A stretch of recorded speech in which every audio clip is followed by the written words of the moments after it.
문학을 정독하는 방송, 문학, 어, 네, 그냥 하시면 아니요, 다시 네, 하겠습니다. 다시 해주세요. 네. 저도 모르게 또 괜찮아요. 긴장을 했습니다. 네, 정독 좋죠. 네. 문학을 공부하는 방송, 문학 정독의 파우스트입니다. 네, 무스비입니다. 저희는 이상문학상 작품들 2011년 제35회 읽고 왔고요. 지난 시간에 공지영 작가님의 그 대상 수상작 포함해서 두 작품을 저희가 나름의 감상 평을 나눠봤어요.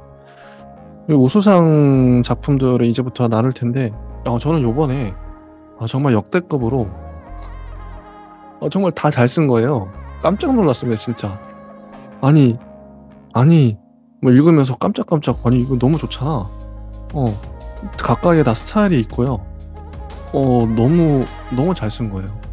하나씩 보겠습니다. 하우스님은 어떻게 보셨을지, 궁금하기도 하네요. 자, 정지아 작가님의 목욕 가는 날. 이거는,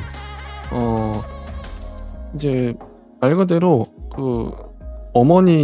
어머니랑, 그러니까 언니랑, 이게 세 명 있죠? 근데 이 나는 좀 중년의 여성인 것 같아요. 다 이제 나이 든 이제 이 세 사람이 목욕 가는 이야기. 근데 너무 저는 이 작품이 참 좋았던 게 실제 그 대사를 실제 말하는 걸 보는 것 같아요. 제가 편의점 일하면서도 수없이 많은 손님들 보고 그러면 저희 어머니가 이제 뭐 대구분인데 어머니랑 아니면 뭐 저희 어머니 그 외할머니가 대화하는 모습 아니면 이 사촌들 뭐 친척들 대화하는 모습 보죠. 그러면 실제 뭐 재밌잖아요. 그 말하는 거 사람들 이제 특히나 애들 말고 애들은 잘 좀 버벅일 때가 많은데 어른들 특히나 지방에 이제 좀 사투리 하시는 좀 연배 지긋한 분들 이제 말 잘하시는 분들이 있는데 보면 재밌어요. 그냥 빨려 들어가. 말을 너무 잘하 보고 있으면 재밌어요. 이렇게 진짜 재밌거든요. 딱 그런 느낌이에요. 여기 대사 참 많이 나오고 사투리 많이 나오죠. 근데 실제 그 어머니와 딸의 대화 같은 느낌? 되게 정겨워요. 이 전반적인 그 무드가 되게 정겹고 뭔가 그 진짜 추석 같은 느낌이랄까? 서로 이제 또 배려하고 또 아껴주고 이런 사랑이 느껴지기도 하고 물론 겉으로는 좀 이렇게 티격태격하는 것처럼 보이지만 그런 작품이에요. 그래서 이 작품을 좀 제가 좀 읽어드리겠습니다. 좀 이따가 읽으면은 느낌이 바로 오실 거예요. 근데 파우스님은 이 작품 어떻게 보셨나요? 저도 뭐 아주 좋은 작품이라고 생각이 드는 게요. 사실 이 작품이 그렇게까지 뭐 메시지 혹은 어떤 담론 이런 것을 중요하게 생각하는 작품이 아니라 이것은 굉장히 좀 그런 어떤 휴머니즘 그리고 엄마와 언니와 내가 이제 같이 이제 투닥투닥 하기도 하면서 엄마 얘기도 하고 이제 언니 얘기도 하고 내 얘기도 하는 정말 이제 어떤 삶의 어떤 그런 온기가 느껴진 음, 음, 오히려 이런 어떤 되게 어, 다른 어떤 뭐 현실 문제들도 있지만 이렇게까지 이제 훈훈한 어떤 모자의 어떤 이런 것들이 사실은 모녀. 네, 모녀의 모녀의 정 이런 것들이 사실은 우리의 삶을 이끌고 가지 않나 싶을 정도로 정말 좋은 뭐 작품이라고 생각합니다. 저는 그래서 이건 뭐 휴머니즘도 있지만 그냥 리얼리즘이에요. 이게 다큐예요, 다큐. 이 상을 왜 받았는지 딱 알 것 같아요. 읽어보면 너무 정겨운 거예요. 고향에 온 것 같은? 제가 고향은 서울이지만 제가 그런 거 있어요. 써니라는 영화 아시죠? 써니. 그게 아마 80년대 초반일 텐데 저는 84년에 태어났거든요. 써니의 그 연배는 저보다 위에요. 근데 그거를 그러니까 좀 젊은 어린 친구들이 많이 봤겠죠? 저보다 더 어린 친구들. 근데 거기 베스트 댓글 중에 하나가 뭐냐면 나는 저 시대를 살지도 않았는데 저 시대가 그립다. 뭐 이런 댓글이 있어요. 어떤 뉘앙스인지 아시겠죠? 그런 영화들이 있거든요. 그런 어떤 나는 1960년대, 70년대 뭐 아니면 일제시대에 살지도 않았는데 그 시대가 그리워. 저 영화를 보면 혹은 어떤 소설을 보면 딱 이 느낌이에요. 난 여자도 아니고 뭐 이렇게 나이가 그렇게 많이 들지도 않았는데 이 소설을 읽으면 뭔가 막 아련해져. 이건 리얼리즘이에요. 너무 잘 표현한 거예요. 읽어드릴게요. 읽으면 이 감이 옵니다. 대사 정말 많이 나오거든요. 어, 어디부터 읽어야 될까? 이거 제가 이제 막 줄치면서 보다가 어느 순간인가 줄을 안 쳤어요. 왜냐면 모든 문장이 좋아가지고 되게 정겨워요. 어, 그게 이번만이라도 네가 좀 오란 말이다. 다음번에 갈게. 내일은 출근이야. 언니 시간이 정 안 되거든. 그냥 어머니 혼자 가시라고 해. 이거 목욕탕 가라는. 가시네가 속 패난 소리하고 자빠졌네. 내가 열쳤다고 맨날 어머니 모시고 댕기겠냐? 가지 말란다고 안 갈 양반이 가니? 놓친 내 혈압이 높아서 혼자 때밀고 나오면 반은 까무라친단 말이다. 때밀어주는 사람 있잖아. 내가 돈 줄게. 하여간에 싹퉁머리하고는 가시네야. 내가 돈만 원 아끼려고 때밀이한테 안 맡긴 중 하나. 네가 엄마를 설득해서 떠밀이한테 때를 밀려고 하든가 네가 하든가 양단간에 네가 알아서 해야. 뭐 이- 이런 대사가 끊임없이 나와요. 이게 보고 있는 것만도 재밌죠. 티격태격 하면서도 서로의 정도 느껴지고 어 정말 좋아요. 이런 좀 어떤 드라마 시골을 다룬 드라마를 보는 느낌이랄까? 음, 정말 좋습니다. 뭐 백족에 보면 두 사람의 신경전은 늘 그렇듯 언니의 완패로 끝났다. 비누를 물에 불게 해놨다. 머리카락이 수채구멍을 막았다. 책가방을 아무데나 던져놨다. 도시락을 안 내놨다. 어린 시절 언니는 하루에도 수십 번씩 어머니의 잔소리를 들었다.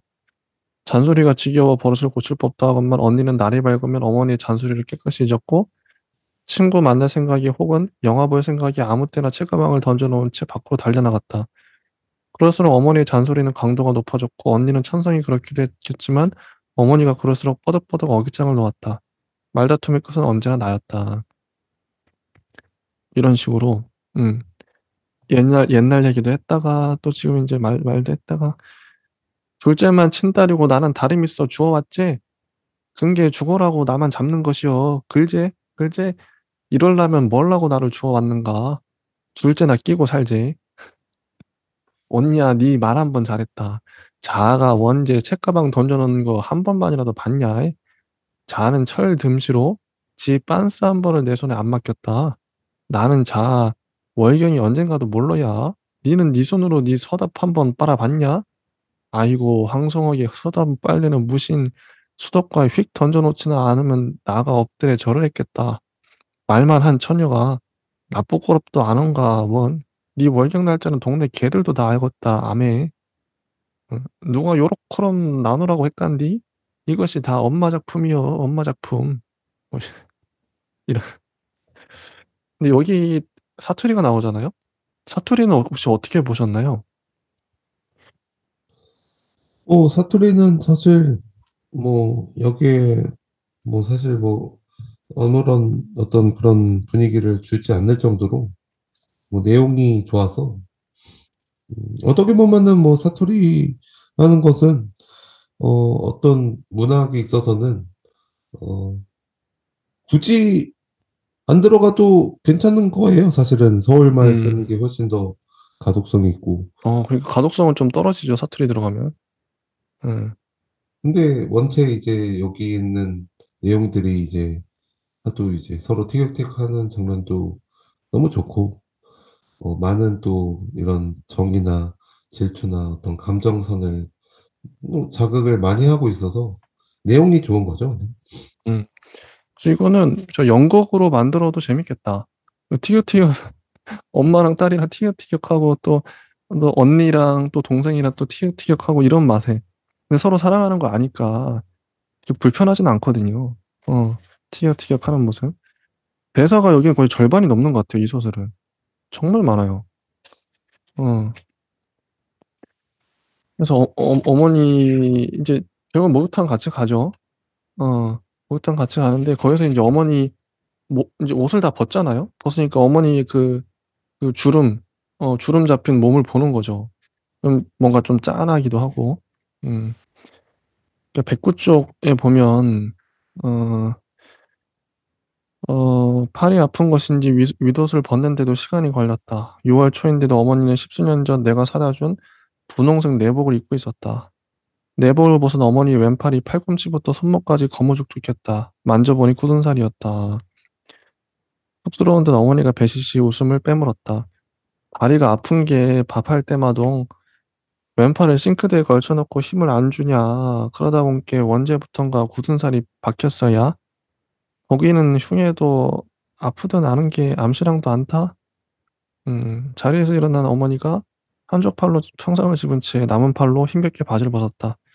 반쯤 내린 바지 밑으로 헐겁게 늘어난 요즘은 시골 노인네들도 입지 않는다는 하얀 면 팬티가 늘어났다. 새로 놓은 듯한 검은 고무줄이 얇아진 천사 위로 내비쳤다. 아, 작은 세월의 흔적에도 불구하고 팬티는 막 삶은 듯 새하였다. 민망하여 나는 고개를 돌렸다. 아이, 네가 좀 벗겨드리고 뭐 트고 있냐. 가시네 인정머리하고는 쿵쿵 발소리도 요란하게 등장한 언니가 짜증 섞인 타박을 늘어놓으며 얼른 어머니를 붙잡았다. 엄마도 그요. 좀 도와달라고 할 것이지 때도 밀기 전에 옷 벗다 진다 빠지겠소. 내가 얼둥애기냐 옷도 못 벗게. 좀 땀 좀 보시오. 재밌죠? 읽으면서.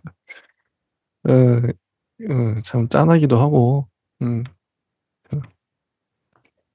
111쪽에 보면 집에 다니러 올 때마다 나는 무슨 핑계를 대서든 애초 계획보다 앞당겨 돌아갔다. 어머니가 싫어서는 아니었다. 다리를 절뚝이며 싱크대에 왼팔을 걸쳐놓고 나먹일 나무를 데치는 어머니를 지켜보는 것이 나는 죽기만큼 괴로웠다. 눈에 보이지 않으면 머지않아 잊을 수 있었고 그래서 나는 번번이 도망치다 어머니 곁을 떠났다. 내가 도망친다고 세월이 어머니를 비켜가는 것은 아닐 터. 반년 만에 만나면 어머니는 더 늙어 있었고 그만큼 더 괴로웠으며 하여 더 빨리 떠날 핑계를 찾았다. 더 이상 도망칠 수도 없게 언니는 나를 늙은 어머니와 정면으로 맞닥뜨리게 한 것이다. 그것이 시댁 문을 나를 고향으로 불러내린 언니의 교활한 목적이었다. 우리 집 여자 중 독하기로는 언니가 최고였다. 언니가 이제 나보고 어, 어머니랑 목욕탕 같이 가라고 언니는 지금 바빠서 못 가니까 내려오라 한 거죠, 동생은. 근데 언니가 결국 막상 집에 가니까 언니가 뭐 안 바쁜 거예요. 그래서 셋이서 간 거죠. 음. 목욕탕에 들어가서 서로 이제 음, 그런 내용입니다. 참 훈훈하고요. 한편으로는 이게 대사를 잘 쓰는 분들 보면 부럽기도 해요. 대화체가 작가마다 다를 것 같은데 독백체를 잘 쓰는 사람은 이건 뭐 저의 추천이긴 한데 평상시에 어, 다른 사람하고 대화를 많이 안 해본 사람은 대사 쓰기가 참 힘들고 어, 혼자 이제 혼잣말을 많이 하는 사람들이 있죠. 그러면 독백체로 소설도 쓰는 거죠. 자기 생긴 대로 쓰는 거니까. 왠지 정재하 작가님은 좀 여기 이 소설만 보면 야, 대화를 많이 했겠다. 어머니나 대화를 평상시에도 많이 하니까 이렇게 쓰실 수 있는 게 아닌가. 하우스님은 어떠세요? 대사 쓰기가 좀 많이 쓰시나요? 아니면 소설 쓸 때 좀 잘 쓰기가 편하신가요? 어떠신가요? 저는 이제 뭐 여러 가지 시도를 또 최근에 하고 있는 게요. 그런 독백, 그 전지적 작가 시점에서의 독백뿐만 아니라 심지어 또 독자의 어떤 뭐 흥미를 느낄 수 있는 어떤 이렇게 여러 가지로 읽히게 만드는 어떻게 보였다. 뭐 어머니는 이제 뭐 걸레로 수건으로 이제 이거를 방바닥을 훔쳤는데 뭔가 즐거워 보였다. 그러면서 뭔가 회상을 우리 예전 할머니도 이제, 그렇게 이게 수건으로 닦으면서 우리 자식 새끼들 생각을 했을까? 아니면은 예전에 즐거웠던 걸 생각했을까? 아니면은 지금 내가 이렇게 닦고 있는 그 행위가 즐거운 건가? 이게 되게 많은 것들이 이제 이렇게 달라붙거든요. 그래서 여기서도 그런 것들이 어느 정도 이제 알맞게 쓰이면서, 그리고 확 들어가는 그 독백은 이렇게 잘 쓰이면은 그 감정선을 굉장히 잘 자극할 수 있어서 아주 잘 쓰인 걸로 보입니다. 그래서 파우스트님은 이런 대사를 잘 쓰시는 편인가요? 음, 일단 뭐, 이렇게 뭐, 써보긴 많이 했는데요. 네. 기본적으로 이제 뭐, 다양하게 쓰고 있죠. 왜냐면, 음, 이렇게 또 많은 이제 대화를 하는 게 사실은 독자와 나와 이제, 혹은 그 독자로 이제 가장한 나와 같이 이제 대화를 하는 느낌이라서 충분히 대화가 이제 있는 작품들, 특히나 이제 러시아나 이제 영미 소설들, 그것도 그 엄청 고전 소설들을 보면은 정말 어, 대사만 진짜 20페이지인 것도 그러니까 있어요. 대사 중요하거든요. 대사 잘 쓰기도 쉽지 않을 것 같아요. 어, 문장을 쓰는 것보다 대사 잘 쓰는 게, 근데 정재하 작가님이 이렇게 잘 쓰신단 말이죠. 사투리까지 자유자재로 구사하시면서. 아무튼, 예, 좋았습니다.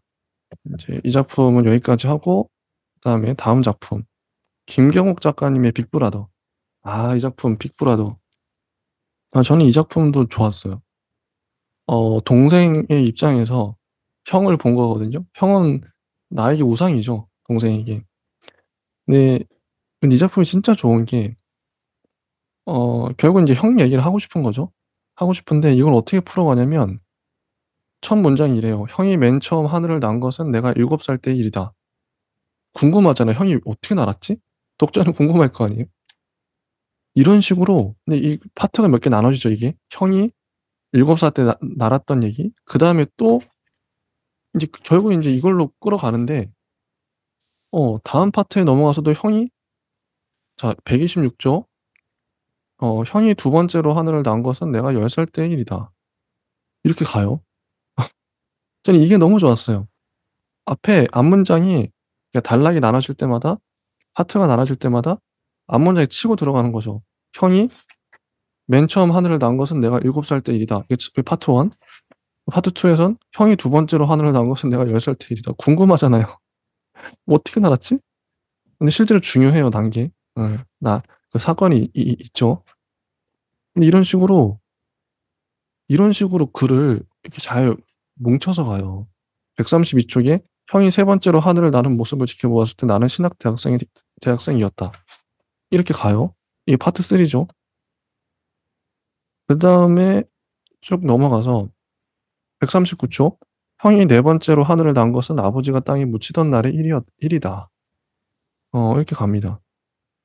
이렇게 형이 네 번, 네 번 난 거죠. 근데 다 좀 분위기도 다르고, 맞다. 네 개가 아니라 5개예요. 141조. 형이 마지막으로 하늘을 난 것은 죽어서였다. 어, 5개, 5번 날아요. 이렇게 글을, 어, 오므려 갈 수 있다는 거. 딱 집중력이 생기잖아요. 이 긴장감이, 호기심이 생기죠. 저는 정말 좋게 봤어요. 근데 이게 실제 재밌거든요. 이 에피소드를 하나하나 나열한 게. 형이 처음에는 이제 나의 우상이었는데 점점 형이 이제 몰락을 하면서 형이 이제 참 안타까운 형인데, 응. 자, 빅브라더. 이거 어떻게 보셨나요? 이 소설. 저는 뭐 아주 읽는 맛이 탁월한 정말 어, 그래요. 정말 글 잘 쓰시. 네, 그런 소설이라고 느꼈고요. 특히나 이 서술 방식이나 그런 구조나, 그리고 이제 약간 이제 텐션이 굉장히 이제 빠르게 이제 다른 것들도 이제 딱 적당하게 치면서 돌아가는 방식이 아주 뭐 아주 뭐 맛깔나게 어, 좋았던 소설입니다. 읽어드려야 될 것 같은데 이건 읽으면 이제 문장이 좋은 소설을 읽으면 알아요. 음.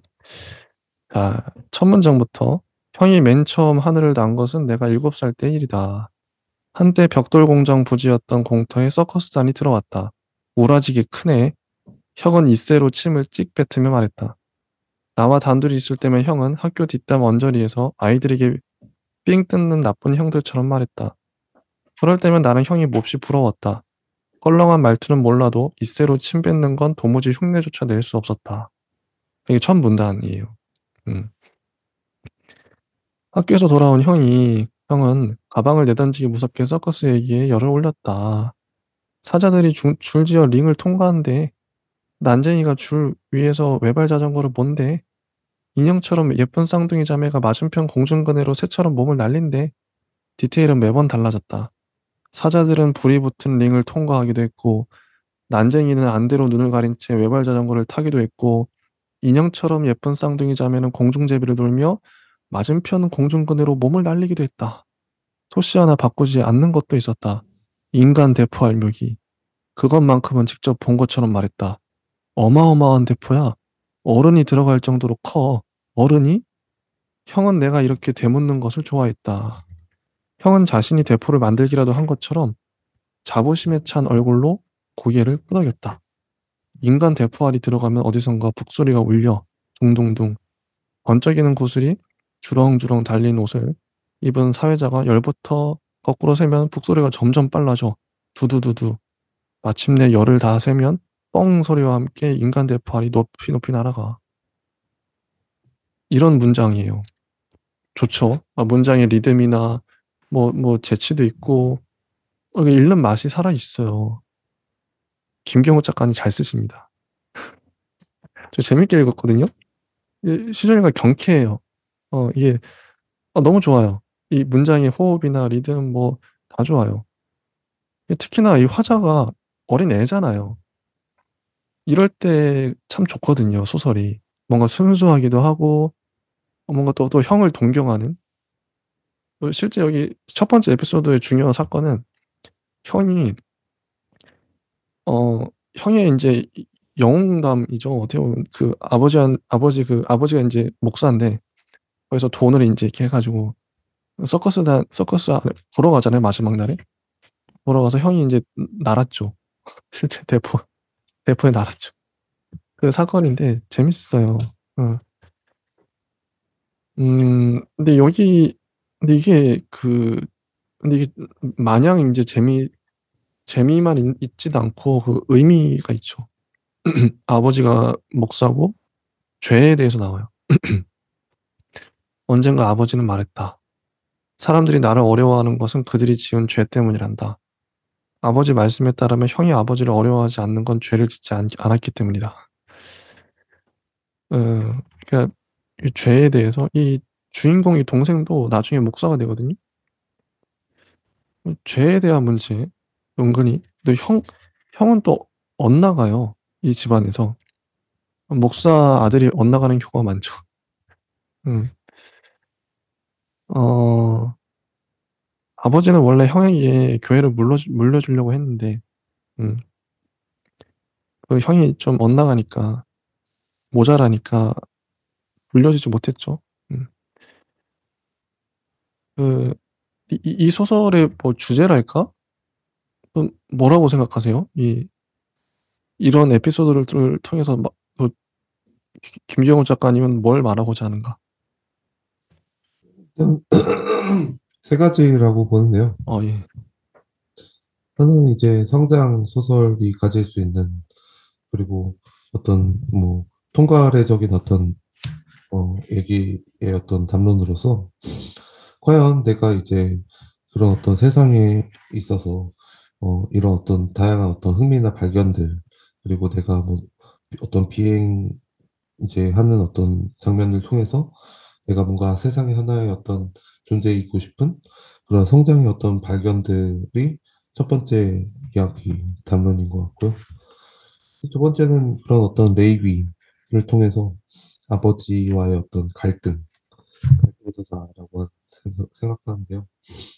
그런 어떤 역사적으로 또 혹은 이제 아브라함의 아내 사라의 어떤 이야기나 이제 흥남부두를 떠나는 엘스티의 어떤 형에 대한 어떤 이제 기대, 부모님의 기대, 그리고 부모님한테 이제 어떻게 보면은 이렇게 이렇게 살아, 뭐 주변의 어떤 관계들, 이런 여러 가지 이제 뭐 삶의 어떤 그런 뭐 냄새들이 그 두 번째 이야기라고 생각이 들고, 그 세 번째 이야기는 결국에는 뭐 소설은 모든 소설은 결말이 있거든요.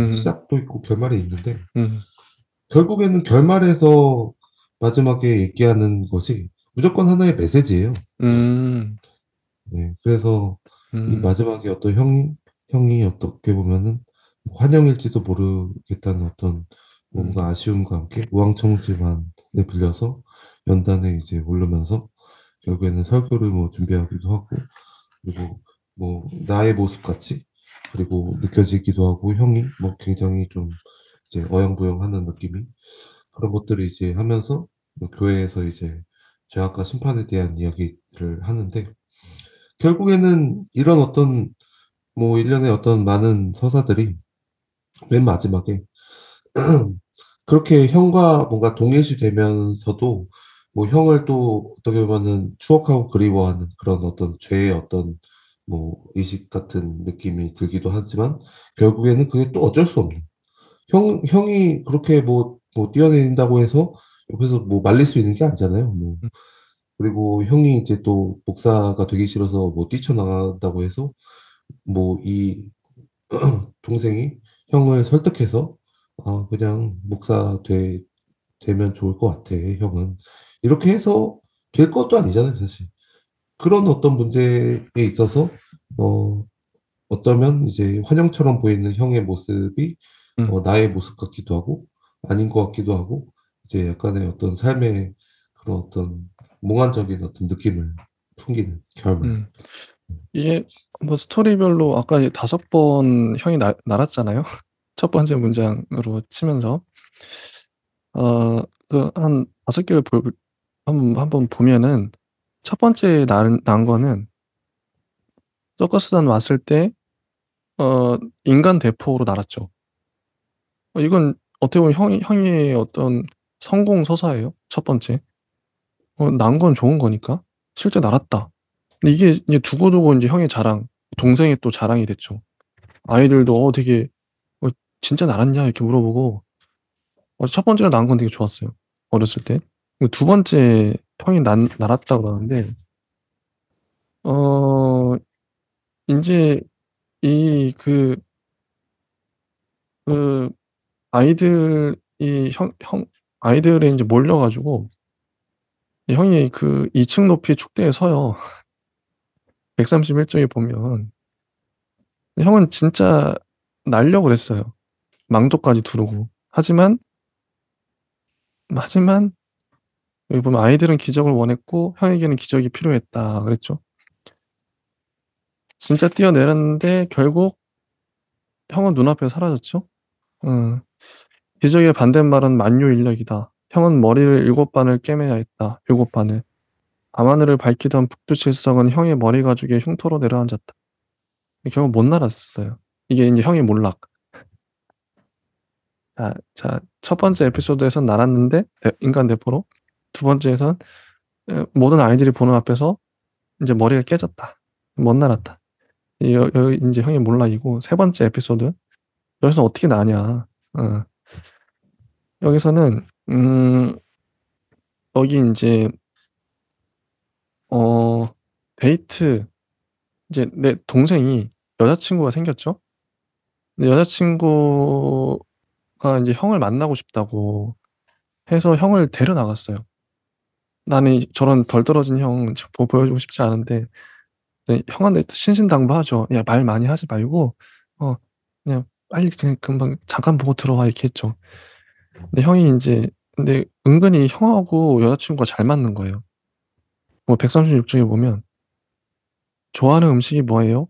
굽이 두 쪽으로 갈라주고 책임지라는 짐승." 하하하. 이게 인제 그 레위기에 나온 거거든요. 이 레위기에 나온 문장인데, "여자친구는 소리내어 웃었다. 예의상 웃어 주는 게 아니었다." 여자친구는 진심으로 즐거워하고 있었다. 베스트 프렌드는 누구예요? 요조. 요조가 누구죠? 형은 자기 컴퓨터를 그리 불러 내가 끼어들었다. 귀여워라.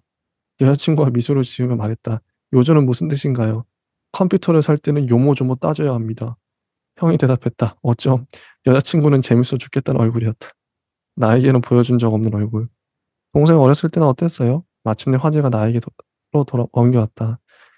나는 기대 반 우려 반으로의 심정으로 형의 대답을 기다렸다. 나만 졸졸 따라다녔습니다. 취미는 뭐예요? 하늘 날기. 정말요? 여자친구가 정말 잘 맞죠. 재밌다고 막 하면서.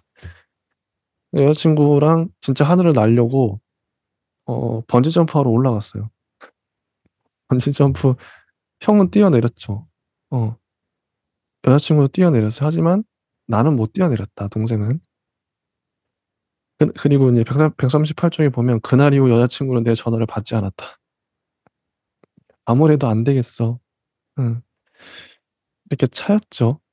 형 때문에 차였나? 근데 형은 이렇게 번지 점프하면서 날았어요. 응, 날았다. 근데 동생은 여자친구에게 차였다. 이게 이제 세 번째 에피소드. 그 다음에 네 번째는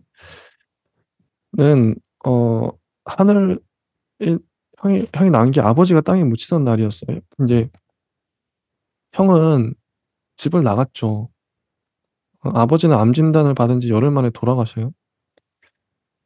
근데 이제 거의 이제 관을 묻으려고 이제 땅을 파고 있는데 흙을 이렇게 하고 있는데 형이 그때 온 거예요. 장례식장에 안 왔던 형이 이제 관을 입관할 때 온 거죠. 구덩이 파는데 그때 형은 덩치가 거대하거든요.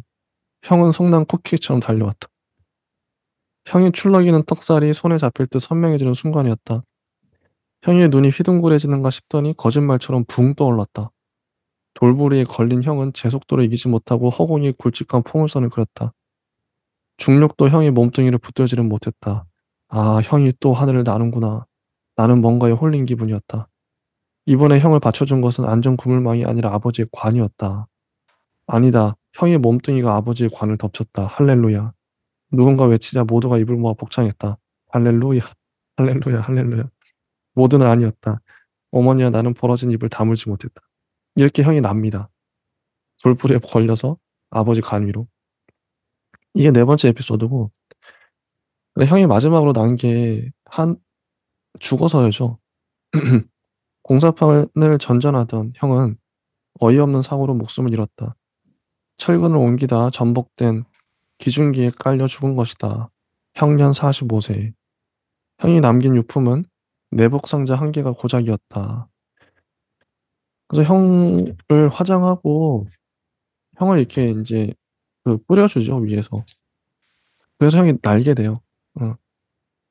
나는 옥상에 올라가 형을 뿌렸다. 때마침 부는 바람 덕에 형은 멀리 멀리 날았다. 근데 이제 이 마지막 장면에서 이제 형이 이 동생이 설교하고 있는 그 곳에 와서 앉아 있다가 미소 짓고 나가죠. 음, 이게 환영을 본 건지 모르겠지만 이렇게 끝납니다. 뭐 이렇게 스토리를 5개 에피소드를 봤어요, 나. 형이 날았던 장면들. 이게 뭔가 도대체. 형이 난 건 도대체 뭘 의미하나. 하우스님 어떻게 보세요? 이 5개의 형이 난 장면들. 형이 난 장면을 딱 보여주고 있거든요. 동생 입장에서. 뭐, 뭘까요? 이 소설. 의미가 뭘까요? 뭐, 일단은 뭐 다양한 의미가 뭐 있은 것 같아서요. 뭐 몇 가지만 더 얘기를 해본다면 그런 어떤 뭐 기존의 어떤 체계에 대한 어떤 비행 같은 걸 수도 있고 아니면 뭐 애초에 그냥 서커스에 그렇게 관심이 있었으면은 뭐 아버지가 그냥 너 서커스에 뭐 관심이 있냐 뭐 밀어줄 수도 있었을 텐데 뭐 그런 어떤 꿈에 대한 어떤 상징일 수도 있고 그리고 뭐 아버지가 이제 돌아가시고 나서 이제 형이 이제 그것을 보고 아버지한테 사실 많은 서운함과 섭섭함과 그리고 아버지가 자신한테 섭섭하게 했던 것들이 남아있겠 있지만 그래도 뭐 키워주신 분이니까 사실 그 서운함 이상으로 그 아버지한테 또 다양한 감정을 느낄 수밖에 없거든요.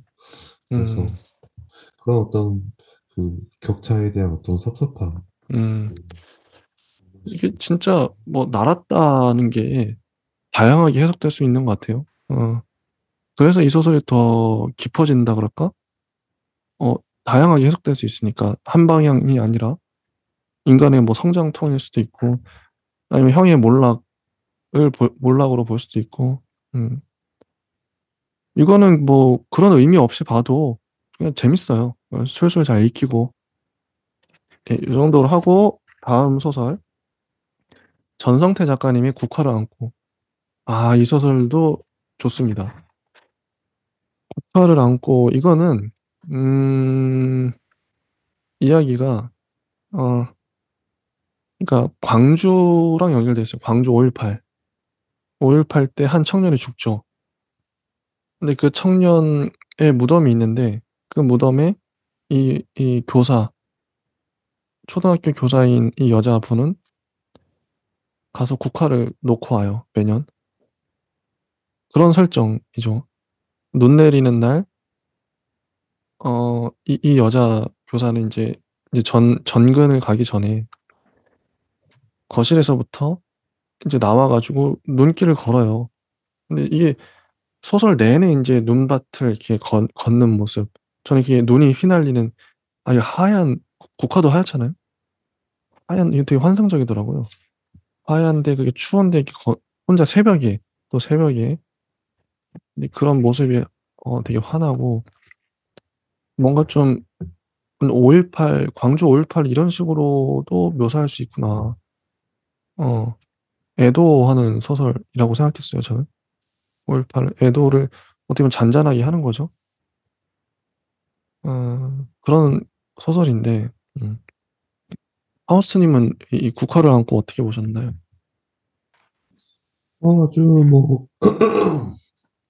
뭐, 여성의 어떤 주제의 어떤 그런 서술 방식에서 그런 애도의 어떤 물결이 그리고 애도의 어떤 방식이 정말 처연하고도 아름답게 그리고 뭔가 이제 굉장히 그 안에 이제 느껴지는 내면이 제 울림이 잘 느껴질 정도로 잘 쓰여진 소설이라고 생각이 들고요. 음, 특히나 이제 이미지가 너무 아름답죠. 음, 네, 이미지가 좋았다. 좋았습니다. 제가 한번 별표 친 부분을 읽어 드릴게요. 155쪽에 보면, 음, 중간에 이제 두 번째 문단인데요. 그녀는 어느 날 산책길에 우연히 남자의 무덤을 보았고, 무덤의 주인이 광주에서 군인들에게 희생당한 청년이라는 사실을 알게 되었다. 시골길이 그렇지만 그녀의 산책은 어쩌면 무덤과 무덤 사이를 지나다니는 길이었다. 아무런 관계가 없고 사연도 모르는 무덤은 그저 두엄덤이나 집가리 같은 시골 정경에 지나지 않았다. 그러나 오가면서 남자의 무덤을 볼 때마다 자꾸 눈이 갔다. 불편한 마음이 맺혀서 풀리지 않았다. 처음에는 남다른 사연을 들어서 그렇겠거니 하고 생각했다. 점차 불편한 마음이 어디에서 오는지 스스로에게 묻지 않을 수 없었다. 머지나 그녀는 자신이 어떤 악몽과 대면하고 있다는 사실을 깨달았다. 7년 전 그녀는 대학생이었다. 그해의 사륙은 그녀한테 아무 피해도 없이 지나갔다. 그런데도 교정은 물론이고 도시 전체가 어떤 상중처럼 그녀의 가슴을 짓눌렀다. 졸업과 함께 이 지방으로 발령을 받았을 때 그녀는 잠시 해방감을 맛보게 됐다. 그러나 그 마음은 오래가지 못했다. 그녀는 여전히 우울했다. 그의 무덤은 자신이 악몽으로부터 도망치지 못했다는 사실을 다시금 환기시켰다. 지나친 집착이 아닐까 하는 의구심을 아는 채 여자는 간혹 길가에서 무덤을 오랫동안 바라보았고 때로는 무덤가에 올랐다. 어느새 그의 무덤은 여자에게 어떤 추모탑과도 같은 존재가 되었다. 그녀는 그 무렵 일기를 다시 썼고 일기는 얼굴 한번 본 적 없는 남자를 자꾸 불러냈다. 그의 기일을 알고 난 뒤로 그녀는 자신만의 의식도 가졌다. 기일 이틀 후에는 호출사도 무덤에 올랐다. 5해 동안 길에 눈이 내리기는 올해가 처음이었다. 이런 거거든요. 어떻게 보면 배경이죠. 저는 광주 5.18을 추모하는 소설을 우리 은근히 많이 봤어요. 어, 그죠? 많이 봤죠. 은근히 있고, 근데 앞으로는 이제 뭐 사회 문제, 이제 젊은 작가상 할 때도 사회 문제를 다뤘던 소설도 은근히 많이 있었어요. 뭐, 그, 그죠? 그, 또 구체적으로 이렇게 뭐 있었어요. 여러 가지. 근데 앞으로는 어떤 소설이 또 등장할까 좀 추측을 해보면, 어, 세월호, 2014년에 있었죠. 세월호를 다룬 소설, 이 5.18 못지않게. 5.18은 지금 이제 전성대 작가님 그 세대의 어떤 짐 같은, 이 가슴에 응어리 같은, 한이기도 하고, 애도를 해야 되는 그런 사건이었다면, 지금 우리 세대는 5.1, 5.18 못지않게, 5.18보다 더 가깝죠? 우리가 겪었으니까. 세월호를 다룬 소설이 앞으로 많이 등장할 거라고 생각을 해요. 어떤 식으로든. 5.18을 다루는 다양한 방식 우리는 많이 봤어요. 이미. 작가들이 정말 창의적인 방식으로 다양하게 애도를 많이 했거든요. 이런 애도는 중요하죠. 근데 세월호도 어떤 방식으로든 작가들이 소설을 쓸 것 같아요. 어떤 식으로든. 쓸 것 같고, 저도 이제 마음의 짐처럼 어떻게 보면 진짜 응어리처럼 남아있는데, 세월호를 소재로, 어떤 뭐 주제로 소설을 어떻게 쓸 수 있을까. 항상 고민이 되기도 하고. 근데 어렵죠. 쓰는 게 쉽지 않죠. 세월호뿐만 아니라 좀 최근에 또 이태원에서 또 큰 사건이 있었잖아요. 압사 사고. 100명이 넘게, 그러니까 150명이 넘게 죽었어요. 이걸 어떻게, 어, 이것도 나중에 소설로 나올지도 모르겠어요. 이 사건, 사고도. 참사죠, 참사. 이 참사도, 세월호 참사도 그렇고, 어, 이태원 참사도 앞으로 어떤 식으로든 소설로 쓰여질 것 같아요. 파우스트님 어떻게 보세요? 이런 소설. 음.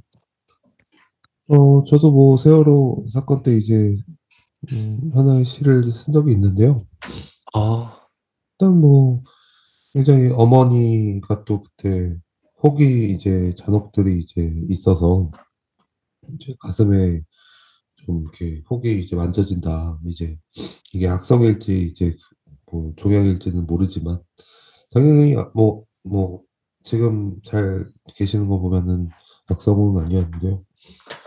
아무튼 그런 어떤 불안이나 그리고 여러 가지 뭐 소문도 있고 그리고 그런 악의도 있고 뭐 그리고 모성성도 있고 뭐 그런 것들을 저도 이제 뭐 시로 이제 좀 승화가 돼서 어 그리고 글의 어떤 순기능인 것 같아요.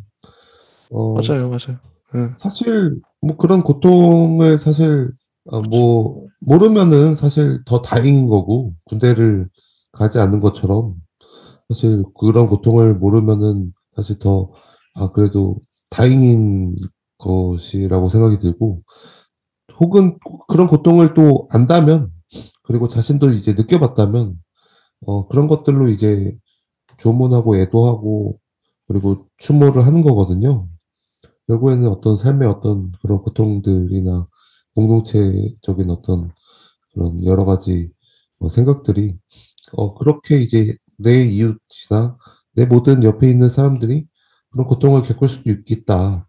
그러면은 글로 또 이제 승화를 할 수 있고 글로도 이제 그런 어떤 자녀들 뭐 잃은 부모님을 또 이렇게 뭐 자녀를 잃은 부모님이나 혹은 어떤 그냥 그런 자녀들에게도 그렇게 이제 기억을 해준다는 게 사실 되게 중요하거든요.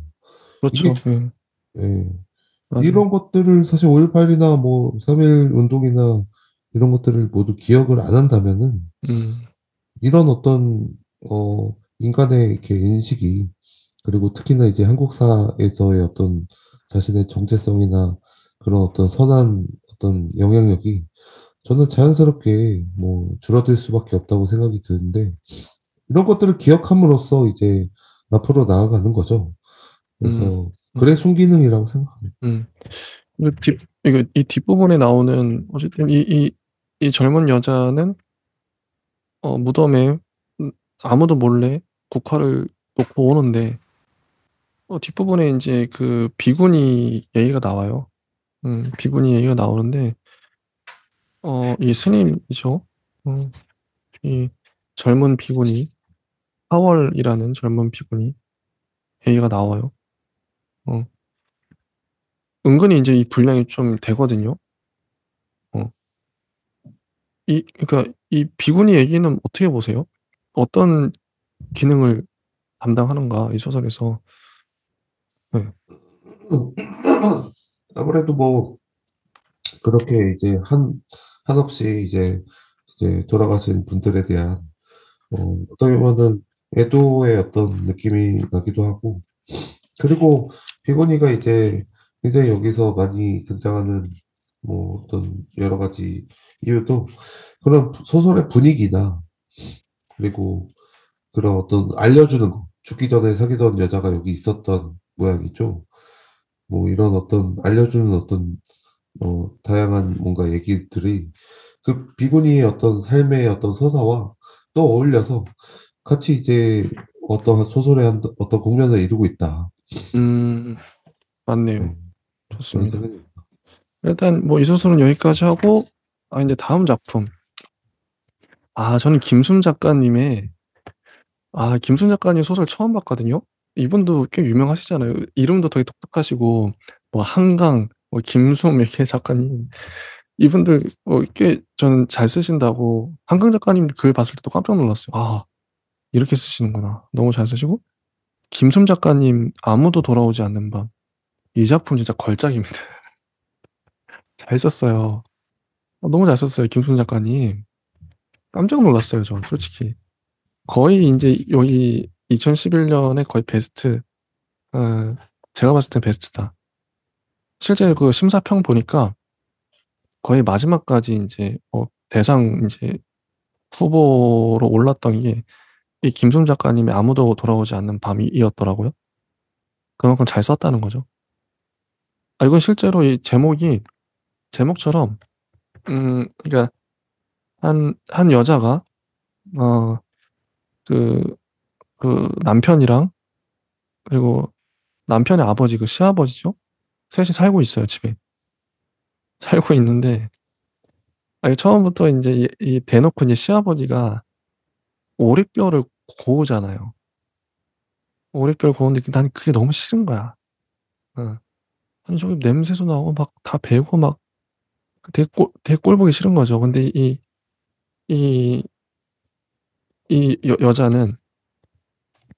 여자는 임신도 했어요, 지금.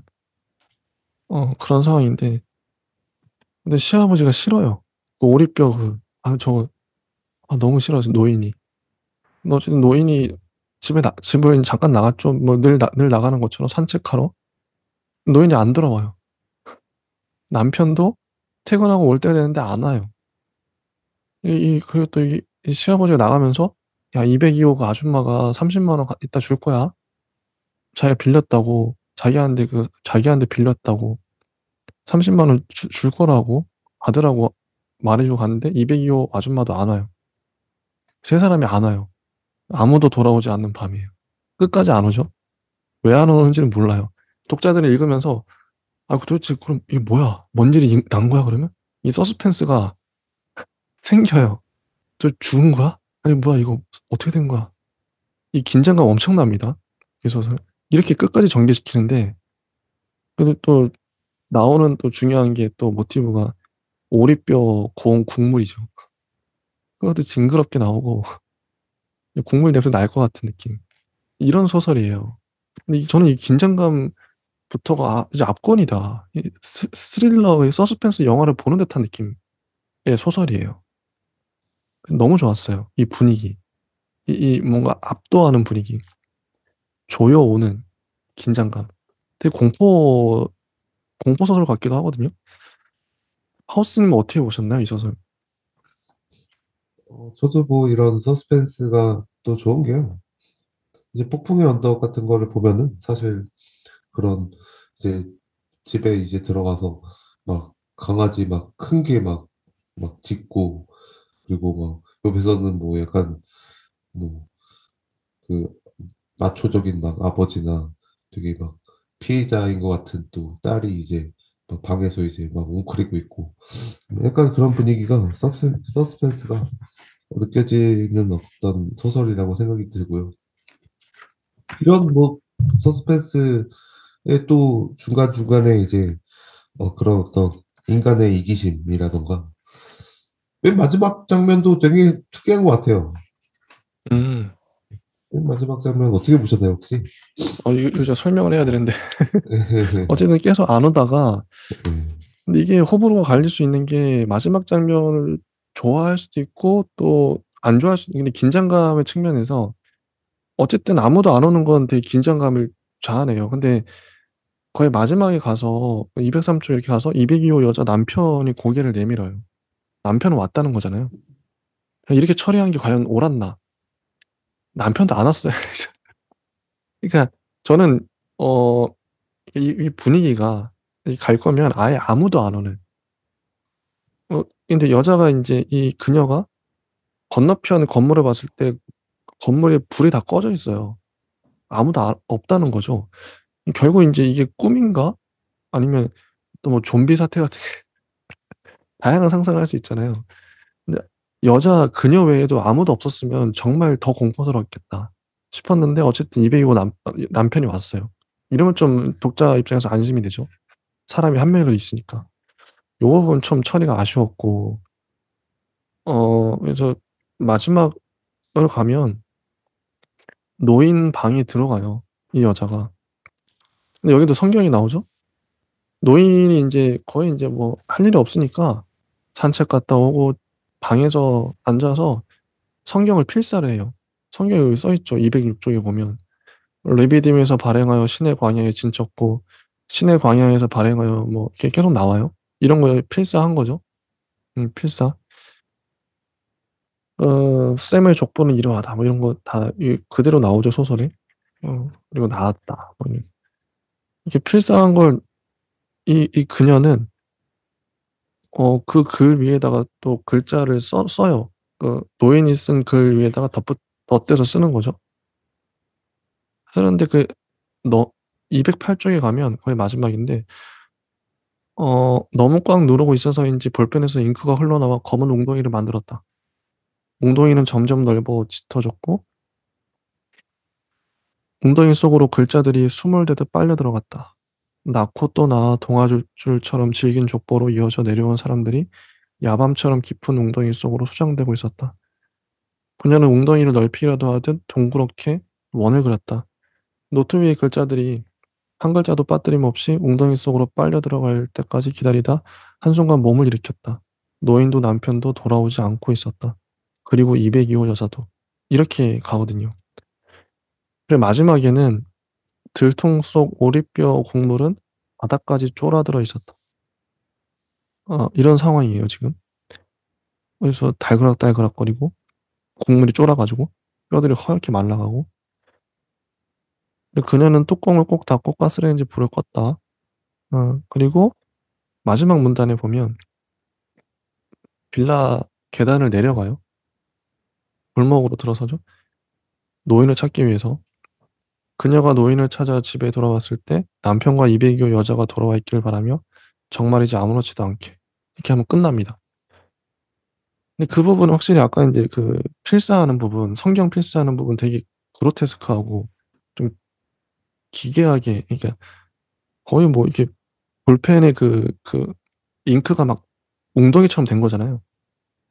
생각하면 어 되게 '되게 기괴하다.' 이런 이미지 참 좋았고 근데 마지막에 어쨌든 찾으러 가거든요. 노인하고 이렇게 찾으러 가는데 이 부분 좀 아쉬워요. 좀 더 충격적으로 근데 찾으러 가는 거 자체는 별로 뭐 공포감을 자아내진 않잖아요. '찾으러 간다.' 이거 찾으러 가는 거지 뭐. 근데 이걸 좀 더 이 분위기를 밀어붙여서 어 하여튼 뭔가 다른 방식으로 좀 더 공포감을 극대화한다든지 어 노인이 영영 돌아오지 않았다 뭐 이런 식으로. 아니 뭐 열린 결말도 좋긴 한데 좀 더 분위기를 밀어붙였다면 어땠을까? 어, 좀 아쉽다. 결말. 아까 이제 202호 남편 왔던 것도 그렇고요. 안 왔어야 되는데. 어쨌든 파우스님 어떻게 생각하세요? 이건 저의 의견이고. 네. 뭐 저는 뭐 충분히 이런 공포스러운 분위기를 잘 낸다고 생각이 되고요. 물론 이제 맨 마지막에 막 누군가가 이제 막 고독사에서 죽거나 아니면 어디 막 장롱에 막 시체가 이제 막 있거나 또는 뭐 어디 이제 시체가 굴러다니거나 막 파리들 구더기들이 막 들끓거나 이런 거는 또 굉장한 공포 소설이었을 텐데 이것도 굉장히 공포스럽다. 네, 그런 생각입니다. 그럼 이 소설의 주제랄까? 김순 작가님이 이거 왜 썼을까요? 어떻게 보세요? 일단은 뭐 이 소설에서 느껴지는 그런 정황이나 정서나 어떤 제 이야기의 어떤 층위들은 인간의 어둠을 바라보고 있거든요, 사실. 어둠. 그 어둠이 어떻게 보면은 이제 소통하지 않는 거, 어, 오리뼈를 내가 고아서 먹는 거, 질색하는 거를 어, 그냥 계속 노인네가 갖다 주고, 그 노인네는 또 그 지치지도 않는지 또 202호를 막 수시로 들락날락 거렸을 거 아니에요. 거기 음, 사람들한테 오리뼈 고아주면서. 그러면은 이, 이 주인공도 결국에는 이 노인의 어떤 마음을 또 헤아려서 이제 아이고 뭐 감사합니다 하면서 아유 오리뼈도 구워주셨네요 하면서 제 다음에 뭐 사골국물 제가 사골국물 좋아하니까 제가 다음에 사골국물 제가 한 대접 해드릴게요. 다음에 사골국물 해주세요. 막 이렇게 막 푸는 게 아니라 그냥 소통이 아예 안 되는 듯한 그리고 굉장히 공포스럽고 심지어 중간에 되게 웃기죠. 왜냐면 20만 음, 원 이제 내 거다 이러고 이제 하는데 30만 원. 30만 원 나한테 갚으라고 했으니까 내 돈이지 내 돈. 이게 소설에서 이제 쓰이면은 사실 좀 되게 이기적이거든요. 말이. 아니요, 아니에요. 뭐 그 제 돈도 아닌데 그냥 돈 이제 쓰시고 만약에 뭐 제가 이제 받을 수 있다면 뭐 한 5만 원만 주시면은 제가 맛있는 거 요리해드려서 같이 먹고 아니면은 뭐 이렇게 쓰시고 뭐 나중에 뭐 같이 뭐 밥이나 먹어요. 뭐 그래서 오리고기 먹고 뭐 이러면 되는데 갑자기 이제 나는 뭐라고 했으니까 내 던지 어, 이렇게 하니까 인간의 이기심이 또 여기서 또 발동하는구나. 음. 음. 저는 이제 오리뼈라는 이 소재가 참 좋았던 것 같아요. 오리뼈를 이게 고는 이 이미지 자체가 되게 좀, 좀, 그레테스크하다 그럴까? 이 묘사가 많이 나오죠. 오리뼈 고는. 이 냄새, 뭐, 이런 것들. 그걸 계속 마시는 할아버지. 음. 근데 저는 마지막에 저였다면, 이 반전 느낌으로 오리뼈인 줄 알았는데 사실은 사람 뼈들. 공포. 사람 네. 뼈를 고아서. 어, 그것도 괜찮죠. 근데 그 할아버지가 누굴 또 죽여야 되고 막. 맞아. 그렇게 사람 뼈인데 알고 보니까 남편의 뼈였더라. 완전 반전. 공포, 공포, 공포 소설. 그래도 뼈니까. 오리뼈랑 사람뼈랑 구분은 안 될 거 아니? 근- 근데 그런 생각도 했었는데, 잠깐. 근데 오리뼈 어떠세요? 이런 소재 너무 좋지 않나요? 보는 느낌. 아주 뭐 좋죠. 뭐 죽음을 상기시킬 수도 있고 굉장히 좀 오리뼈라고 하니까 그 누린내가 나는 것 같고 그래, 진짜. 닭뼈도 아니고 오리뼈니까. 그러니까. 좀 좋았습니다. 정말 잘 쓰여진 소설이고요. 문장도 좋고, 전 정말 김순 작가님 문장력 엄청나신 것 같아요. 너무 좋게 봤고요. 일단 여기까지 하고요. 이제 나머지 세 작품 남았는데, 세 작품 만만치 않습니다. 어, 다음 시간도 재밌을 거예요. 네, 여기까지 하고, 저희는 다음 시간에 또 찾아뵙도록 하겠습니다. 예, 감사합니다. 네, 감사합니다.